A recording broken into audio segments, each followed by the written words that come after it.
Hello. Welcome NPBF fans and coaches alike to our Week 10 recap. A little delayed, but technical issues in real life gets in the way sometimes. I am Alex. Not with me today is Jeff, as he is having some of those technical issues himself. Also, before I introduce my guest this week, I just want to address one little comment I've gotten on some of these videos I do with Jeff, where people don't like my lack of energy after Jeff gasses me up when he introduces himself. It's a throwback reference. Some of y'all didn't watch Pokemon YouTube in 2013, 12, 11, 14, 15, 16. Go get some culture and watch Numb Nexus. But I digress. Join with me today is the head commissioner for our D-League, Nate. Say hi, Nate. Hello, everyone. Happy to be here again. From what I hear, you guys have been putting out some great games, so I'm excited to watch. I haven't seen any of your games, so this is my live first look at them. And we definitely got some good ones. We're starting off really strong this week with Steven and the Sligo Anacondas going up against our own Jeff and the Anaheim Appletons. On the Sligo side, we got Kieran Black, Drapion, Mew, Gliscor, Gardevoir, Megazard Y, and on Jeff and the Appleton side, we got Donphan, Frostlass, Thundurus Incarnate, Mega Sceptile, Hoopa Unbound, and Machamp. You got any thoughts about these matchups going in, Nate? That's a lot of ice week over on that side. I mean, Donphan, Thundurus, and is that Mega Sceptile? That's Mega Sceptile. That's a lot of ice.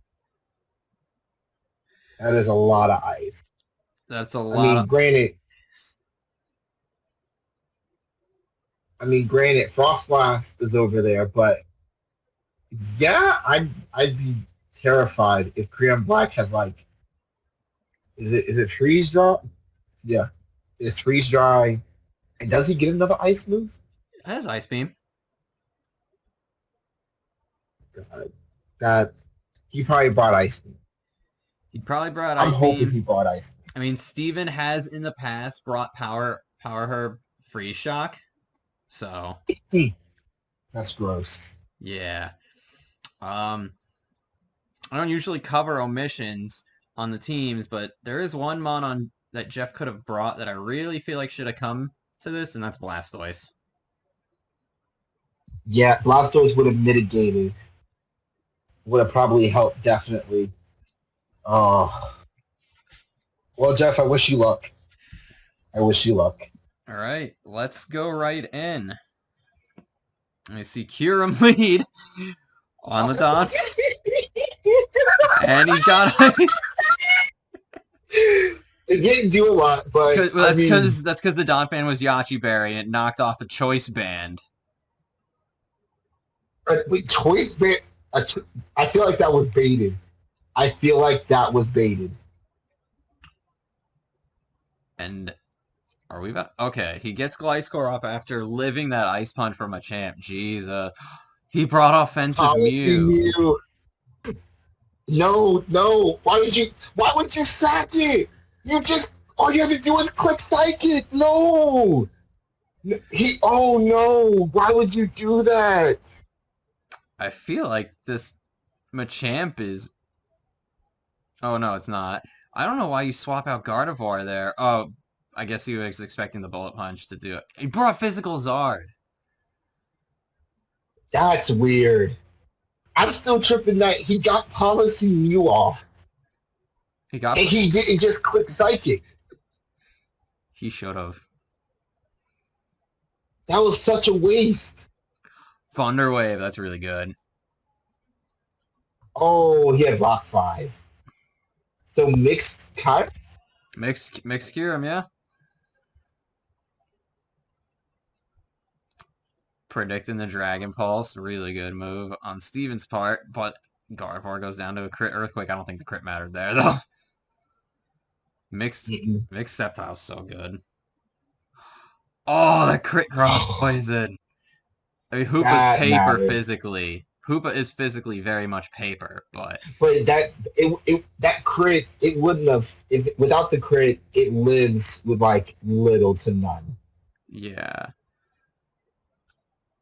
Oh man, Can he clean it up? he could. It's up to Drake. He's got it's the up coverage. To Drakeon. I don't think. Oh, Nope. the crit again. I don't think that crit mattered though. No, I don't think it did either. But yeah, if Sceptile lives, that's that's game. If Sceptile lived that crit, I think Jeff wins. I genuinely think Jeff wins without that crit to Sceptile. Oh yeah, wow. That earlier crit mattered 100%. I don't think cross poison kills Hoopa all the way. It gets him low. It gets him very low, but Hoopa probably would have been able to fire off something. Probably a Drain Punch, which that would have killed Drakeon. I don't know. It's possible. But 100% that cross poison mattered. That sucks. I wonder if he has Scope Lens. Did we see an item? We never saw the item, and the only moves he clicked were Cross Poison. It's possible that this was a Sniper Drapion. Sniper Scope Lens? It's very possible. That would explain it. I think we figured it out. Well, if that's what you did, Steven, that kudos. Chef's kiss. That was awesome. And if that's the set, then the crit doesn't suck because you earned those crits. Yeah. Still sucks about the Mew, though. I don't know why you don't just click Psychic. Yeah, I would have loved to have seen that Policy Polish sweep. Maybe if he sat Kyurem and brought Mew in cleanly, and then on that first turn, when he got knocked off, click Polish. Because I don't think Bullet Punch kills it. I don't think so.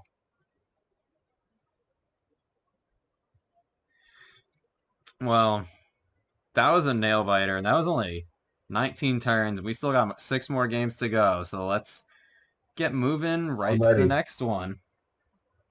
All right, next up, we have the battle to avoid D-League with Eric and the East Coast Iga Slashers against Rennie's baby daddy himself, Gavino, and the Venice Beach Victinis. You know, people talk about how, you know, if you're out of playoffs contention, the games don't matter, but not here, because you're starting to scrape the bottom of the barrel, and you want to stay in the main league, you better start winning some games, and that's what both of these guys are hoping to do. Nate, what kind of matchup are we looking at here? So Eric has brought the Mamoswine, the Kyurem, the Staraptor, the Hitmonchan, the Rotom Wash, and the Scizor, while Gav has brought the Jirachi, the Gajouji, the Dusclops, Seismitoad, Zapdos, and Diggersby. Oh my holy ice. Oh, is this going to be a reoccurring theme where half of one player's team is just weak to ice?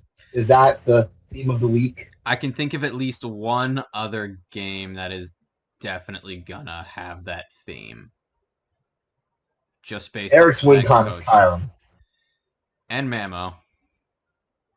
Yeah. Between those two, he needs to keep them alive.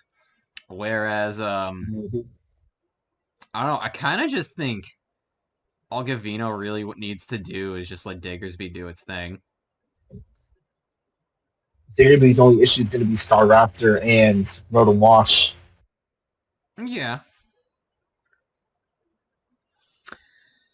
But I'm excited. We'll see it. how things go. I hope he does something about this ice issue though. Well, it looks like he came prepared for it. Oh, but leading off, we see Rotom and Jirachi. Dezen Nice. did a lot. Discharge, hoping for a para. Mm-hmm. I don't know, Scizor. I think it's Sword Dance knockoff. Yep, there's the knockoff. Oh, got rid of the Ooh, AP. got rid of the S. That thing's gonna actually be killable Doesn't now. hit Hitmonchan. Mm-hmm. Crops. Both AP. Ooh. Here it comes. Ooh. That's not gonna matter. I'm pretty sure that Kyra respects. A Draco Meteor. We'll see, but it doesn't matter because Burn in 6th Gen does 12%. Oh, it does. Yeah, wow. So Burn is like being regularly poisoned. It is a godsend and also a nuisance. Mm. Ooh, the Draco miss, but honestly, probably good. Doesn't drop his special attack. Maybe get off a Scald. Doesn't your Gougy get flamethrower? No, but he could have run Hidden Power Fire on it. Mm-hmm. The lack of hidden powers this season has really shocked me. It's Scarf. I thought he was Specs. And there goes Kyurem. That's going to be uphill for Eric now without Kyurem, but it's not unsalvageable as long as he keeps Mammo alive. Yeah. Now the question is Zapdos physically built or specially built? That's a good question. Oh, the burn on the Scizor is huge. But it was to get rid of... Oh, no. Okay. Because we knew it was coming. He's got Fire Punch on Jirachi. Okay. Does he switch out again?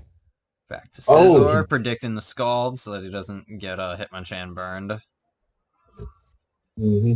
Be great if Hitmonchan was... Does Hitmonchan get guts? I know it gets Iron. Sure. Okay. It probably doesn't. Toxic. I'm sure it doesn't. Off. It must not. Oh. This must be Water Absorb. No, it doesn't get guts.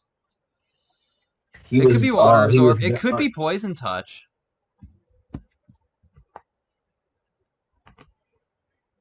I don't think Drain Punch was the right move. I would have clicked Ice Punch. Because everything, even if Jirachi comes out, it still takes 15%. Okay? I don't think I'm not sure Hitmonchan going down there was the right move either. No. I think he should have sacked Rotom. I think No, he needs Rotom for Diggersby.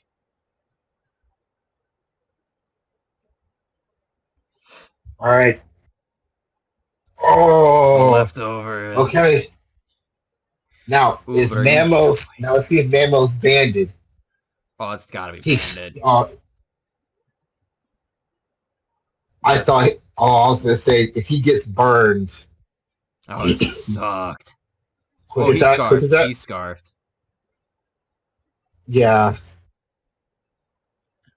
Oh. Quick as that. No, he's definitely scarfed too. They're both scarfed, I bet. Wow. That was real close. I definitely didn't expect Ice Shard. I expected Icicle Crash. But I think more for the priority. I think... Whoa. Eric, obviously, he had to lock himself into that because of Diggersby being quick attack. But man, if he had locked himself in to Crash, that could have been a different game. Crash would have dropped Zapdos. he wouldn't have been able to get the heat wave off. And then Gav would have had to click quick attack, and then quick attack wouldn't have killed. He would have needed to bank on the crash missing. Mm-hmm.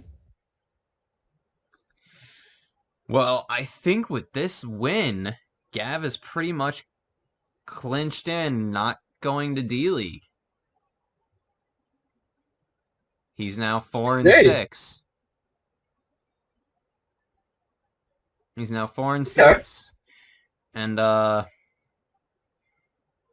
even if he loses the rest of his games, I think the differential difference is too high that he's gonna be in the bottom slot.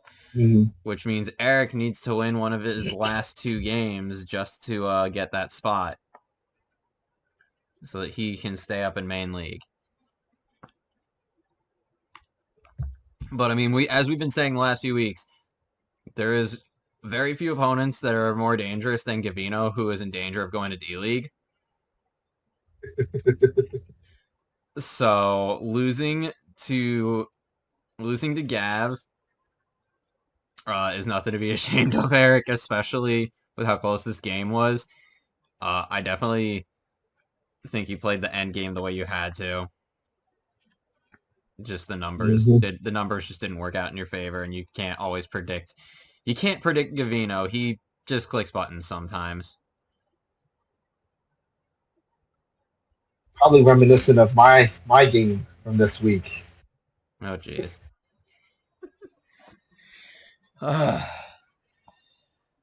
Alrighty. You guys need to give us a breather. Give us a pee break game. Sheesh. Because 2 back-to-back good ones. Maybe the next game will be the pee break. Let's find out. Well, unfortunately, my requests for a pee break game are not gonna be granted for this one, as we have the Goon Showdown themselves. James and the Myrtle Magikarp going up against Jesse and the J-Dog Jolteons. On James' side, we got Mega Gyarados, Bisharp, Torkoal, Mienshao, Uxie, and Gengar. On the Jolteon side, we got Dragonite, Prinplup, Chestnut. I'm ready. Volcanion, Mega Beedrill, and Magneton. I'm ready too. This is gonna be interesting. Jesse. I'm ready. I don't know what happened. That was weird. You're good. I can hear you now. Yeah, go for it. So, with this matchup, Jesse, as I've just been reminded, is looking to avenge a 5-0 loss to Mega Gyarados. His team is very different than it was last time during Week 1, so hopefully things work out a bit different. I mean, he's been using Volcanion great, so maybe that'll do it. Let's say we jump into this, Nate. Ready. Alrighty. Right off the gate, we see Mienshao and Magneton. Magneton's putting in work. There was that 1 week where that was like 4 different mons prepped into one. Ooh, going into Dragonite. Dragonite's scary, and he just dragon dances on Reflect, even though Uxie he is known to click Yawn. That or just go into attacking moves. Wait, no rocks?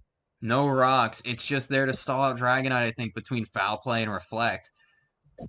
I would have already clicked rocks. And Yawn. There's Yawn. There might not be rocks on this. What? And then the Lum. Okay. Ooh. That is a fat Uxie.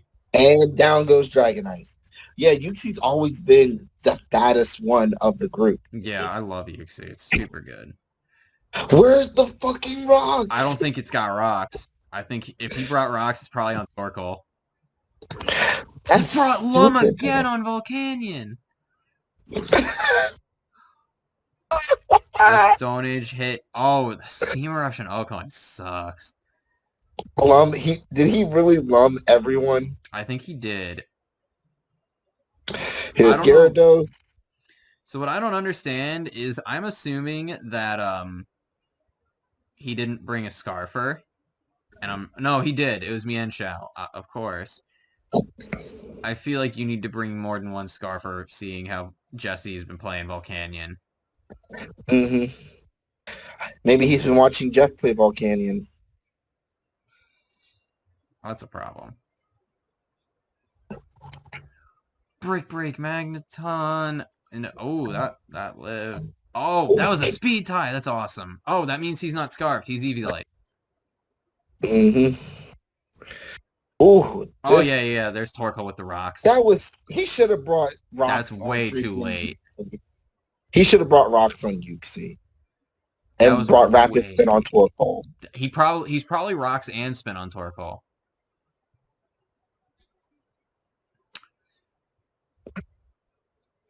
Wow, James. Wow.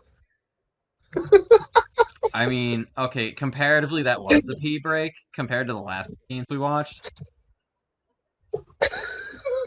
Comparatively, so far, this is the P break, guys. So, like, if you need to pee, just, like, rewind it. Because, James, what the hell? You needed rocks up so much sooner. Your Stone Edge from Mienshao would have killed Volcanion if you had rocks up. And then Volcanion wouldn't run through half your team. You just wouldn't. Hell, D-Knight wouldn't have run through half his team. Well, D-Knight didn't run through half his team. D-Knight was just Yuxi. And Yuxi took it down. Because, like, Torkoal needed to be alive for Beedrill. That was really the only answer that James had for Beedrill, was Torkoal. But, I mean, good job, Jesse. It's not a 5-0, but you 4-0'd him. You avenged your loss. So that was cool. Good for you. Both these guys trying to fight for playoffs. Unfortunately, we're in the division where Jamie dropped, so while we get the win for the weeks we would have played him, we don't get the differential boost, and when you're as close to maybe making playoffs as these two are, you need every little bit of differential in addition to your wins. So that 4-0 is going to be really good for Jesse. He's got one guaranteed win left and one actual win left. If he can win that, he could probably get himself into playoffs. James still has a free win and then another win that he actually has to play. If he can win that, that might push him into playoffs. So both these guys just gotta prep hard and play well for the rest of the season, for the one game they both have left. Good luck, guys. James definitely running Gyarados more next week. Well, next week he is off, but week 12, it's me and him. Ooh. Good luck. That should be fun. Well, I'll tell you, I'll give you one spoiler. I definitely can't bring Nasty Plot Crobat again.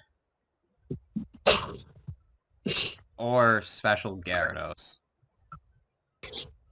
Special Gyarados versus Dragon Dance Mega Gyarados. Special Gyarados won that showdown in week 3.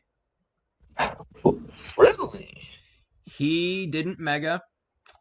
So it was regular Gyarados. It was bulky AV Gyarados in on Gengar. Gengar swapped out into regular Gyarados, into his Mega, but was not Mega. Swapped into a Surf. He stayed in and clicked DD, probably thinking that I was going to switch. I just clicked Thunderbolt and it killed him.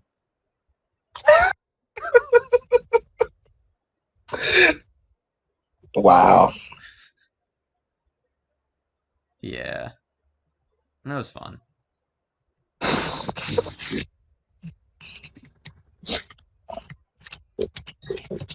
All right, not to play spoiler, everyone, but I see whose username is in the name of the next game, and that's going to be one to have fun with, so let's move on.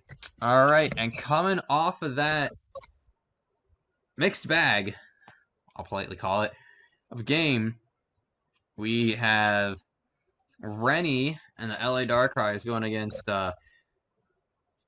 Jason, and the Niflheim Nine Tailors. I always stumble on my words and have to say it slowly when I'm going over Jason's team because it takes me everything to not go autopilot and say Nibelheim.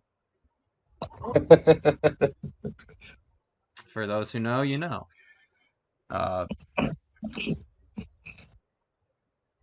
Jason's been on a tear lately. He's been almost as big a threat as Gav in danger of playoffs, and I mean, Rennie's Rennie. What do you think of this matchup? First, let's go over the teams. Jason has brought the Tokiss, the Ferrothorn, the Nidoking, the Latios, the Entei with the Mega Lopunny, while Rennie has brought the Espeon, the Granbull, the Mega Scizor, the Talonflame, the Weavile, and the Goodra. I think Rennie has an issue with hazards. I mean, Rennie's always outside had of Espeon. He has Espeon and he has Scizor to defog. But who's running defog on Mega Scizor though? I would always believe Rennie would. Just to be different? Just to be safe. I mean, he does have Espeon, which literally on a whim, you can just swap it in. It'll just reflect whatever. Status, webs, rocks, spikes, paralysis. Yeah, I mean, I could see using Mega Scizor as utility. I mean, with the offensive pressure he's got on this group of 6, I think Scizor definitely has room to be more utility than straight offense. But Entei's doing a lot of work here, it looks like to me. Yeah. Entei, honestly, I say Entei and Ferrothorn, unless Goodra isn't Sap Sipper. Yeah. Rennie's team doesn't really... Well, he's got Espeon to bounce back Leech Seed. I mean, most people run Gyro Ball on Ferrothorn. Well, yeah, just swap. We'll see what Rennie does. All right, good luck. Scizor into... Scizor? Oh, no. Couldn't even Mega, but he gets the Intimidate off. Hopefully the Sacred Fire doesn't burn. That's good. I mean, even 39% is still... Oh, not Physical another... Nidoking. He's Gooey. It's Gooey! That's really good. And just return. He just returned fires. Oh, that hurts. Oh, that's really big damage on the Entei though, and I think the smart play here is sacking Goodra. So that burn. Anything he brings in is not going to eat. It's not going to live. Nidoking come back out. Super Fang. Into the Espeon. Jeez. Oh, God. So that's a mixed king. I'm not sure why Rennie swapped, although I guess it worked out in his favor because of the Lopunny, but... Oh, that crit's awful. Oh, my God. That crit's awful, and now he's probably slower than most of Jason's team, so he can't roost that damage off. That Scizor is basically worthless. Scizor's now going to be death fodder. And he needed it. Oh, no. No. Oh, it sacks off the line. That's I might have sacked off the Scizor just to stop the flinch. I might have sacked off the Scizor there instead of the Espeon. Because no, he can't. He has nothing to stop hazards. Yeah. Getting the Intimidate on the Mega, though, is great. And then maybe now he clicks the Super Fang. Does he sack it, though? No. He does. He sacks the Scizor, and that's definitely the right move. That was a good play. Yeah. All right, Brave Bird. All right. Obvious Brave Bird everything. Mm-hmm. Uh-oh. Yeah, Granbull, right call, because you don't want Entei E-speeding everything.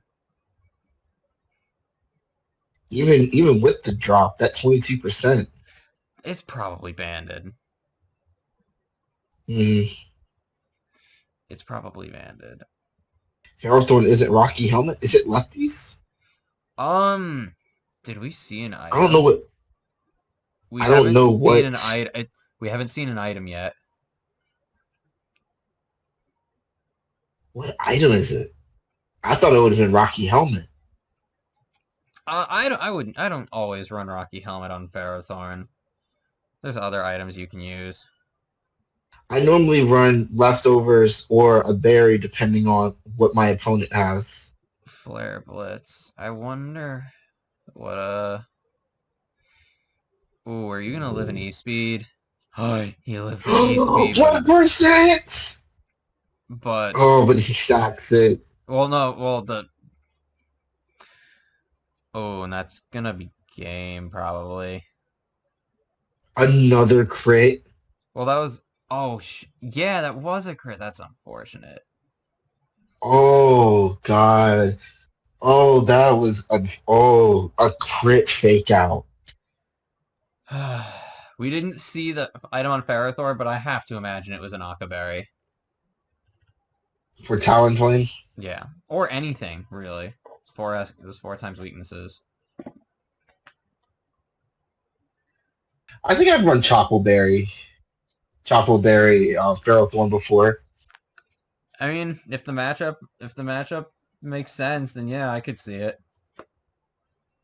I can't get over that crit fire punch on the Scizor. I think that really changed a lot of things for Rennie. And then that crit fake out just now. Oh, salt in the wound. But losing Scizor like that, effectively making Scizor like Granville had to pull some extra weight because of Scizor, I think. And that's unfortunate. It was close, and I think officially Jason might be as big a threat as Gavino in Danger of D-League.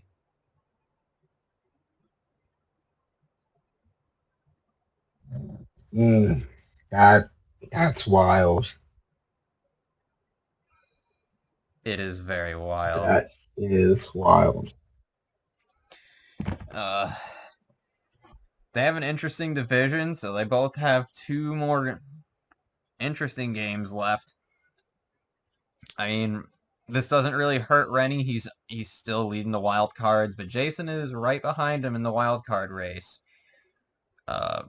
It's funny. Jason was towards the bottom, and after he's had a good few weeks, and those have really brought him up. It goes to show how tight this season's been for us. It's been pretty crazy.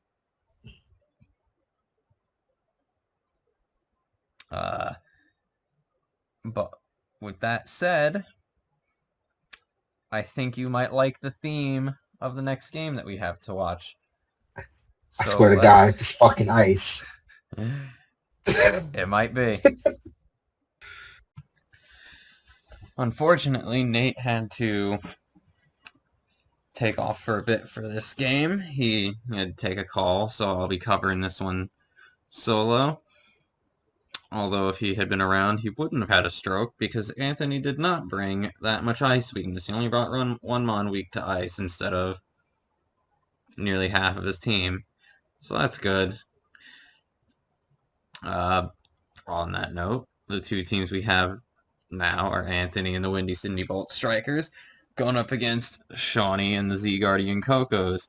On Anthony's side, we have Mega Charizard X, Clefable, Gligar, Sneasel.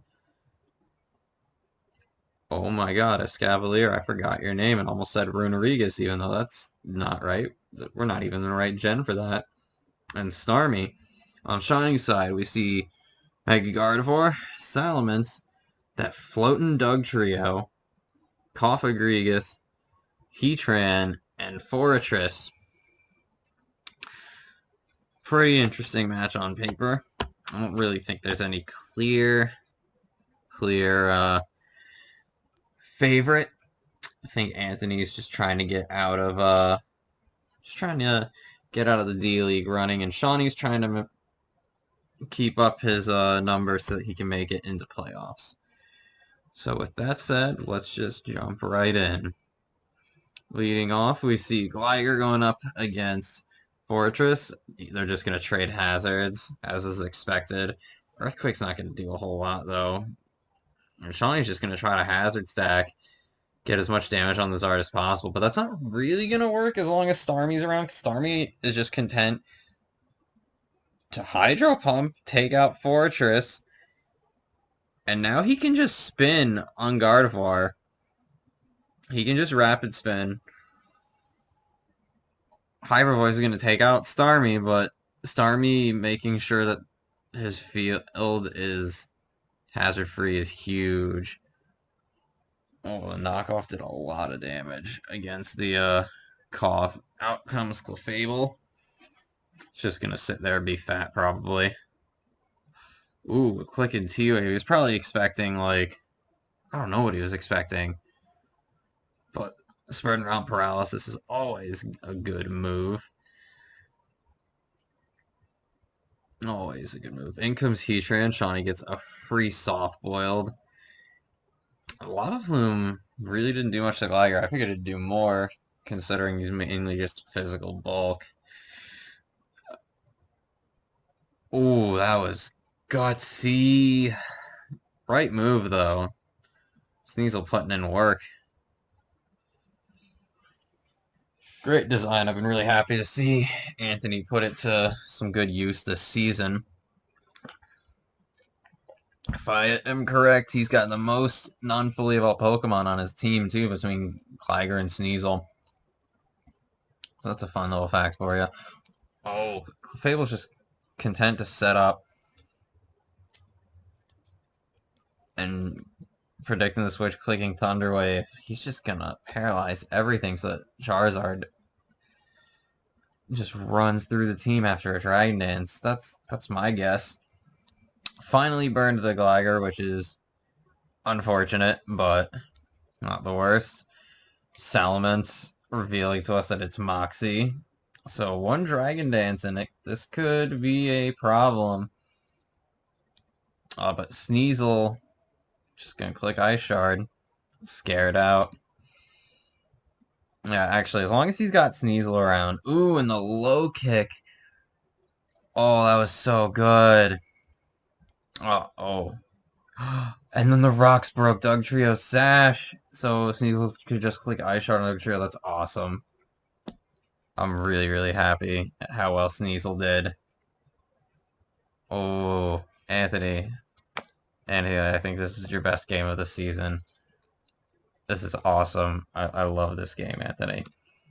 I'm sorry, Shawnee. He's just been one step ahead of you this whole time. And now that Clefable is at +2, I think he just gets to click Moonblast here and win the game. I'm not sure there's anything Salamence can do. Nope. That's unfortunate. What a game. What a game. Charizard didn't even hit the field. MVP was totally Sneasel, and I love saying that because Sneasel is not great. Sneasel's not great. But it did a lot of work here. I'm very, very happy that it did a lot of work here. Because, god damn it, Sneasel's a cool Pokemon. Is Charizard the only mon that didn't hit the field? Yeah, it is.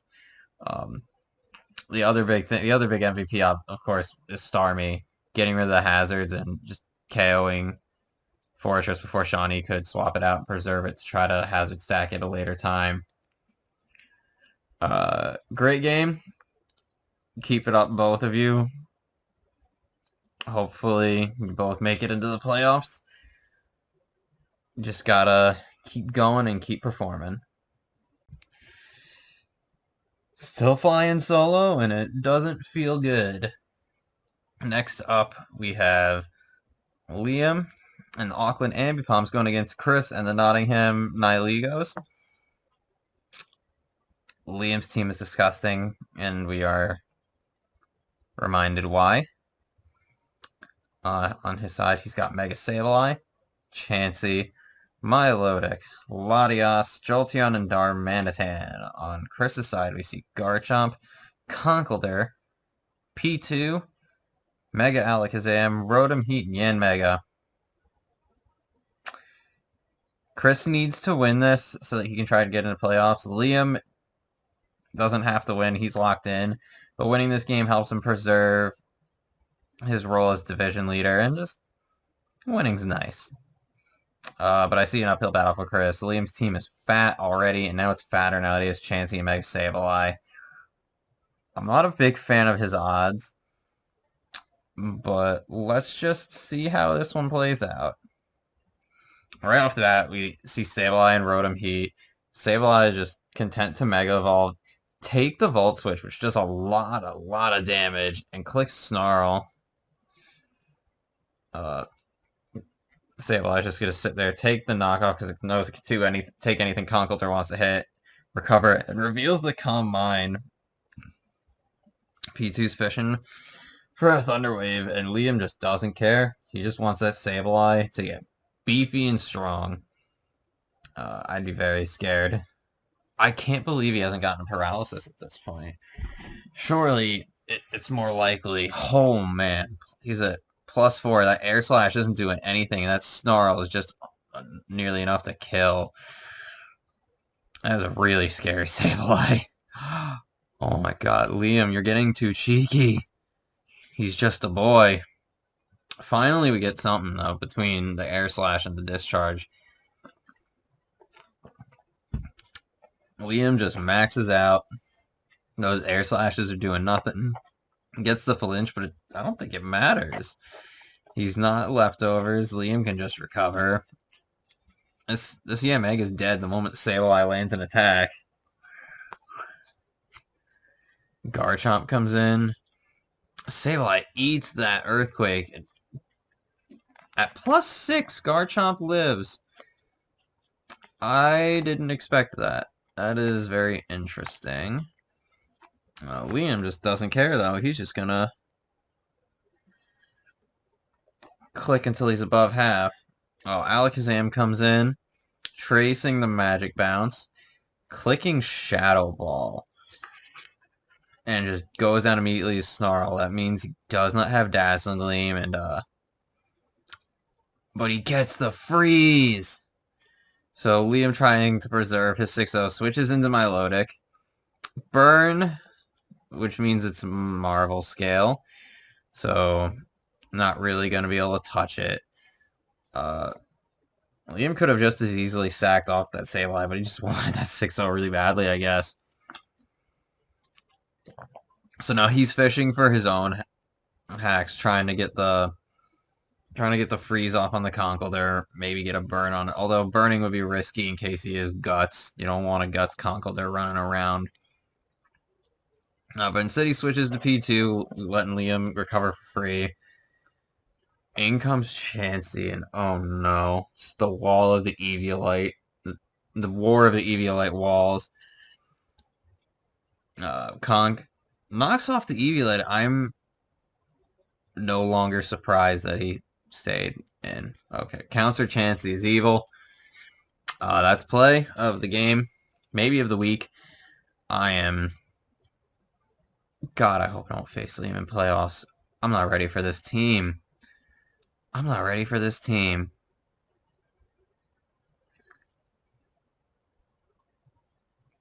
I'm speechless. Just Chansey and Sableye doing so much work. Definitely showing why Liam put in to have them on his team already in one game, showing why they're more valuable to him than Mega's Venusaur was. Man, oh man. P2's just trying to break through Chansey as best he can, but he can't do it. Chansey is so fat, especially. Seismic Toss does more damage, and then he can soft boiled up, and then, you know, if that had been a paralysis, Liam just switches back into Milotic. So I think we're just going to do this dance until Porygon faints, whenever that is. And Chris just says, forget it. Let's P2 go down. Let's the game go. He knows he can't do anything. Liam picking up a huge 6-0. Huge because it is a 6-0, but in a game that isn't too important for him, but was important for Chris. I don't think Chris is entirely out of the playoff race. I think with his 2 games, he could still make a wild card slot if he wins and his differential is good enough. But Chris, that's entirely on you. Very strong showing for Liam, though. I'm not looking forward to facing him in playoffs. I hope I don't face you. I hope I don't face you in playoffs at all, Liam. I don't like this team. I think Liam, this could be your season, depending on how playoffs go. About time, but whew, man. Well, ladies and gentlemen, we are at our final game for the week, as my game versus the Riddler Boomers is in a forfeit due to Jamie dropping. Unfortunately, I have just learned that we will not be rejoined by Nate for the final game of the week, so it'll just be me. But that's okay. It was great having him for the games that we did. Hopefully, we can get him on again soon, because, boy, I love doing these with him. He is just a load of fun to do these with. I hope you guys show him some love, because he definitely makes these way more interesting. But for our final game, we have Alan and the Manila Metals going up against Deshawn and the Bridgeport Sandacondas. These teams met week 1, and then they went in 2 completely different trajectories. They have opposite records. Deshawn being 7-2, Alan being 2-7. Alan, I'm pretty sure, needs to win this game if he wants any chance going. I mean, he has chance because there's 2 other weeks after this, but it's less in his hands if he loses this game in terms of going to D-League. If he loses this game, then a lot of other things have to happen with other coaches, and you don't want your fate being in other people's hands rather than your own. So I hope Alan did all the research on Deshawn. I hope that he really dug deep and built for him. You know, Deshawn has had a very particular play style this season. In some weeks, he's been easier to predict than others. But creativity and catching him off guard is the name of the game, and I really hope Alan was able to do that. On the Metals side, we see Landorus Therian, Slowbro, Chandelure, Thunderous Therian, Snorlax, and Armaldo. On Deshawn's side, we see Mega Medicham, Skarmory, Blissey, the Dreaded Core, Raikou, Cloyster, and Zygarde. I don't really have much to say about this matchup. I just hope that Alan brought some serious work for Deshawn, because Lord knows he needs this win more than Deshawn does. All right, we see Armallo leading off with Cloyster. Cloyster clicking Whirlpool. The Smackdown attack is really good to hit Cloyster super effectively, but now it is trapped and taking residual damage. And Cloyster's just protecting to get that extra turn of damage off. He's going to Toxic to speed up the process. Armallo's knocking off the leftovers, which is not great for Cloyster, but Cloyster just still gets to protect and stall out Whirlpool and Toxic. And he's going to get to set up some spikes right before Armallo goes down. In comes Snorlax, takes the spikes damage. Cloyster swaps to Metacham, and we see Curse Snorlax. This has been a set that's worked for Alan a lot this season, the few times he has won. So I think Deshawn needs to be prepared for that if he's got any hope of winning. Landorus Theory comes in, eats a Seismic Toss from Blissey. Just U-turns out on the Cloyster, gets Thunderous back in. Cloyster goes down to that future site, and now we see Alan having to hard swap to Slowbro so that Thunderous doesn't take much damage from Metacham. But it seems like Deshawn was predicting Snorlax to come in. In comes Skarmory, getting the rocks off on the Toxic prediction. Great play. Blissey comes in to eat a Scald, but Snorlax comes in so that it can start setting up. And now comes Zygarde, but it doesn't even set up. It just clicks Earthquake. Blissey, fair. So now we see Zygarde subbing, and if I had to guess, they're just about to get into a setup war. Yep, there we go. Zygarde clicks Coil. Snorlax is cursing up, and this could be a long one, folks.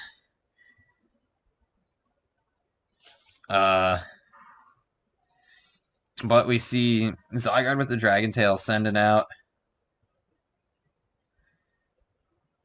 Chandelure, who also subs.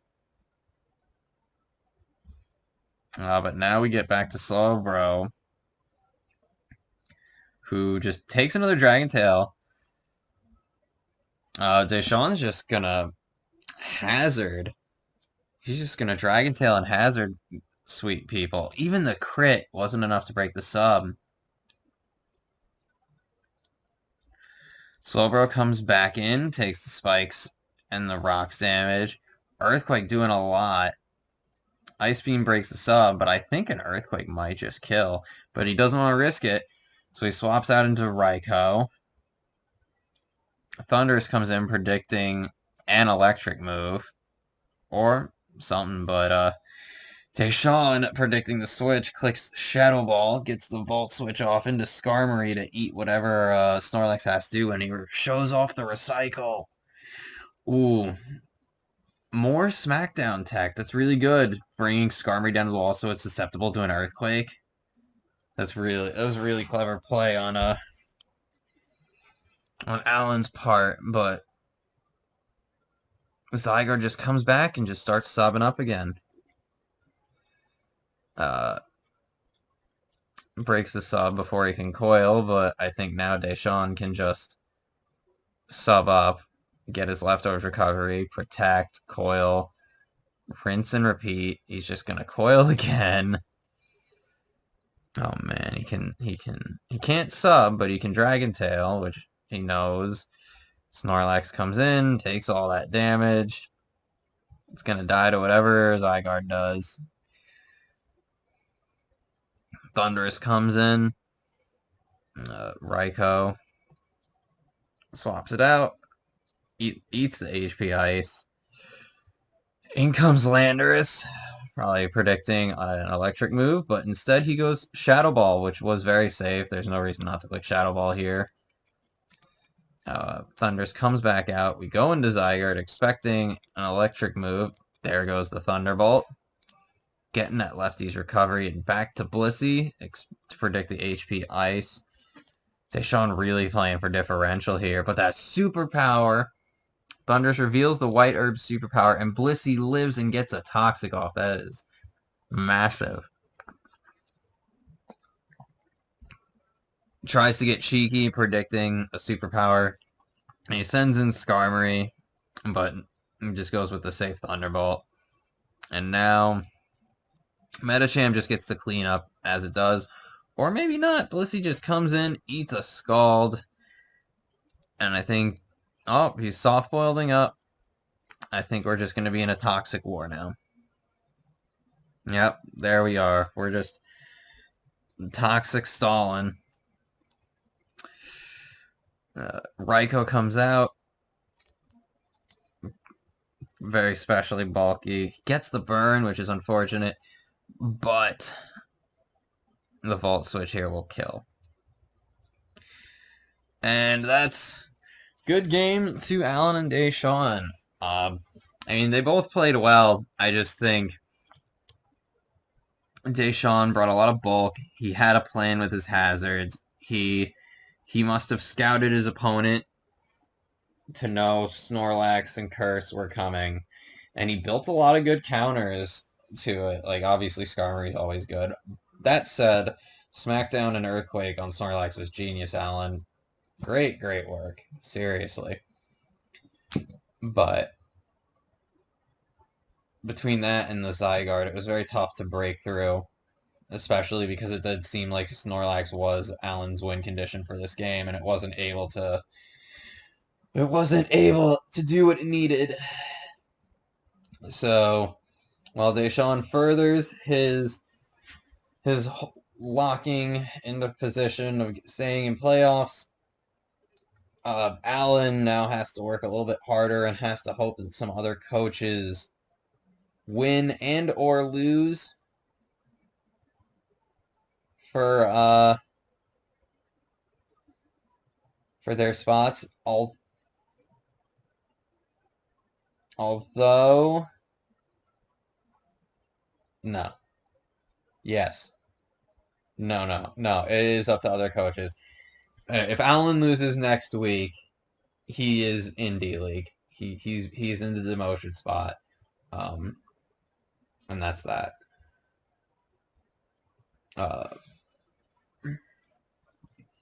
Normally, from here we would go into kill leaders, playoff standing, and the games for next week. But as we're recording week 10 late, week 11 we'll be recording very shortly. We're just waiting on 2 games that had extensions to get played out.